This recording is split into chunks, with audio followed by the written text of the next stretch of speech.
On the way to Manila, galing sa Zambales. Pauwi na po kami sa Quezon City. Kami po ay nagbakasyon sa Botolan, Zambales, sa aming hometown noong October 29 hanggang November 2. And ito pong video ito ay kinunan ko noong November 2 at 5 o'clock in the morning. We left our hometown from Botolan, Zambales. And yan po ay nasa expressway na po kami. North Luzon Expressway.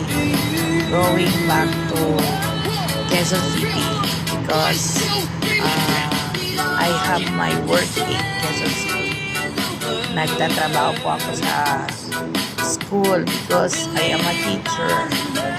So I need to go back because our classes will resume on November 3. That's why umuwi po kami or bumalik po kami ng Quezon City ng maaga para makaiwas po sa traffic. Kasi pagka kami po ay umuwi or bumalik sa Manila or Quezon City na late na, ng mga gabi na or hapon na kami sa Botolan, malamang maipit na po kami sa traffic kasi yung mga ganong oras po is grabe na po ang volume ng sasakyan na umuwi pabalik sa Manila, lalo-lalo na yung mga galing sa Tarlac, Zambales, Bataan, Bulacan, Pampanga, Nueva Ecija, yan. So isa po yung nadaanan na